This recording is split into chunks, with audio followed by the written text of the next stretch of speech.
Hey guys, what's going on and welcome to the channel. Today I'm going to show you guys how to replace your front stabilizer links on your Mercedes-Benz W204 step by step and tell you why is it important to do this.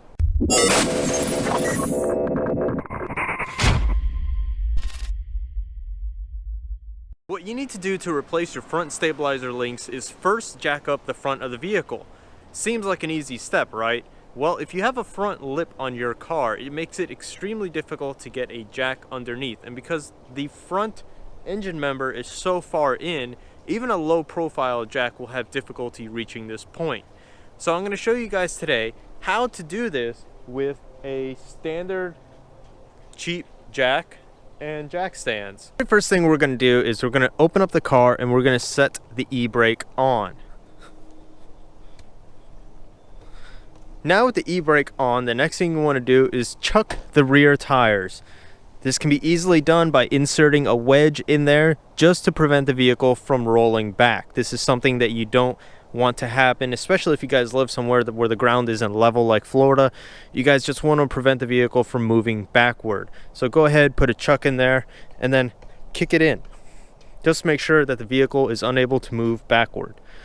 Now, the next thing you want to do is position your jack stands from where the jack points are.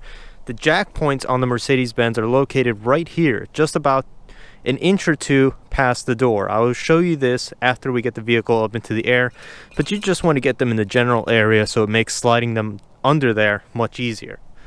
Now, the next thing is actually jacking up the front of the car. As you guys can see, I have a front lip on the front of my vehicle, so it makes accessing this spot extremely difficult. A great little cheat sheet that you guys can do is put a piece of plywood underneath the front tires just to give it that extra inch of clearance. This will allow you to slide the jack underneath and access that jack point. Now, if you guys didn't watch my previous video where I showed you how to paint your calipers, I showed you where that jack point was. And that jack point is right about the middle in the engine, and I will show you that right now as I jack up the front of the vehicle.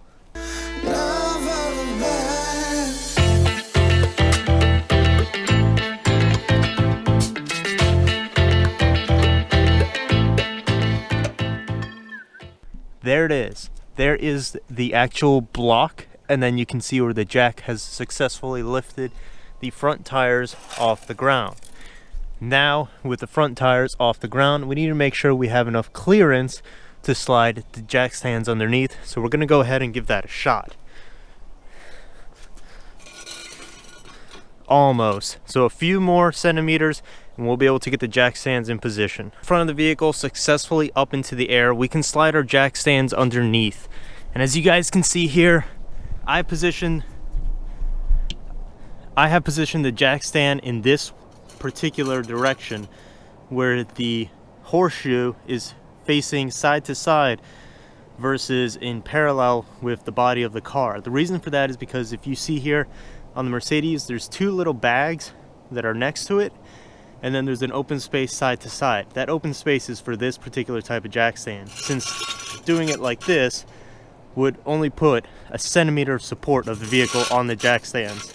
If you guys are concerned in any way, shape, or form about the amount of grip that is on there, you guys can go to Walmart. They actually sell Mercedes jack stand pads.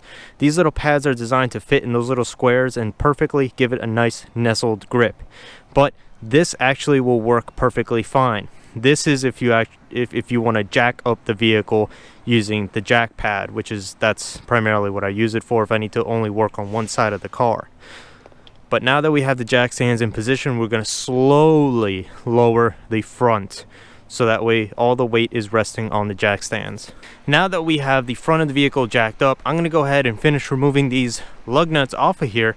That way I can access the sway bar link member. Now that we have the tire off, we can successfully see the sway bar link, and that is this part right here. This part connects the sway bar, which is this whole component here, to the suspension. It makes the car have a tighter feel and grabs the road more firmly. Now, the obvious tall tale sign of a failing sway bar link, besides the exploding bushing down here, is the steering. The steering will have play in it. You will notice that the steering wheel, as you guys turn it, will have a lot of jiggle room, will have a lot of play. Now ultimately, if you guys let it go on long enough, the bushing will come off completely and it will be metal on metal, and then you guys will hear a really loud clunking sound, especially when you guys are turning. So this is a easy switch out that we need to do. We need to switch this out for a new one, and you need to remember on the Mercedes, the sway bar links are right and left. They're not the same. Don't order the same part twice, because the right side is different than the left side. And what you will be needing to take the factory one off is a T40 Torx to get in the center right there and hold it. And then you'll need an 18mm wrench to loosen it, because if you guys just try and loosen it like this is going to spin, so you need to hold it into place. Now keep in mind also, if you guys have it available, you guys can get a socket set with the center part cut out. Now with this all being said, I'm going to go ahead and take the top part off, and then I'll go ahead and take the bottom part off, and then show you the actual sway bar link.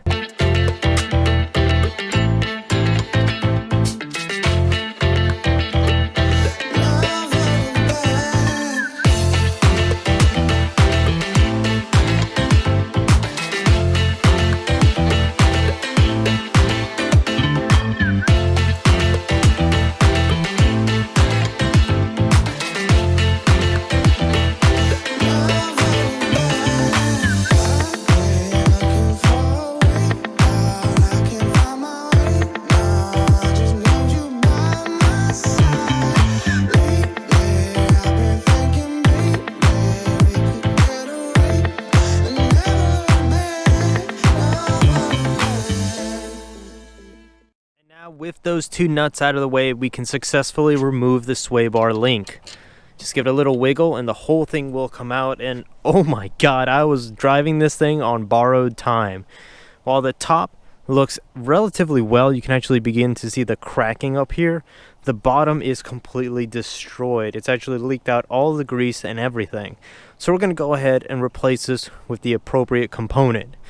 Now, over here in this bag, you'll see this is not the OEM part. This is a generic part made by another German company who subs it out to a company in Taiwan. Now, the part number for the front is going to be 204-320-1889. The driver's side is going to be 204-320-1789.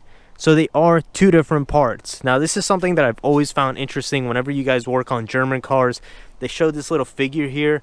That's you, the normal human being. And then this is a mechanic. He has a wrench and overalls. So he's the only one that's allowed to install this on your car. So today you guys earn your overalls and your ginormous wrench that is bigger than your human body. So let's go ahead, open up this, and compare the generic part versus the OEM component. This is a brand new sway bar link, and as you guys can see here, it is, besides the color, it is new. The bushings are sealed completely, no cracks, no crevices, no rips, no tears, and there is a huge quality difference between the two. Where this one is the OEM, I feel that this one here is actually better built. Now, discernible differences between the generic and the OEM is Mercedes loves to use torque bits. I mean, look at that. There's a torque there. There's tons of torque bits on this vehicle.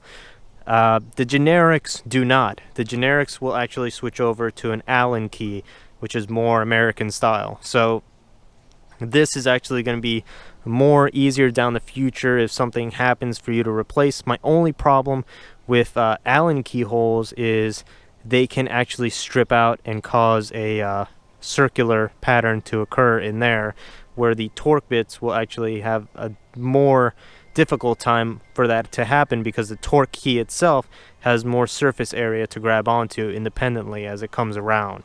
So that's something that you really want to be careful for, and you want to make sure that in the future the correct Allen key is used, because if you guys use the incorrect one, it will strip it out. Now, with this difference, Other than that, there is no discernible difference. The components are identical. These are the old nuts, these are the new nuts, and the product will go right into place easily. So let's go ahead, get this one installed, and then I'll show you how easy is it to put it back all into position. Go ahead and insert the top part first, just slide it into position just like that, and then go ahead and take the bottom one, and you guys can angle the fitting or the bushing according to however it is to get it inside the hole. And there you go, it's inside position, it's on there. All you have to do now is just tighten it up. So we're gonna go ahead, tighten this up. And something really important that I have to say, anytime you replace one of them, you have to replace both of them. Don't let anybody tell you otherwise. These die right around the exact same time. So even if the other one looks okay, don't do it. Replace the part, order the part, fix it. That way, a month later, you don't have to go through this again. Just get it taken care of. Both of them combined cost me a total of $64. So it's not really a big deal. This isn't an expensive part, and it's not something difficult to do. This is something you guys can do in your own driveway. So now that we have all the components in here, we're just going to get them nice and snug. And then once we're done with this, we'll go over to the other side and get everything all taken care of. The new sway bar link has a Allen key. It's actually a 5mm Allen key. So we're going to go ahead and put that right there and then tighten the 18mm nut back into position.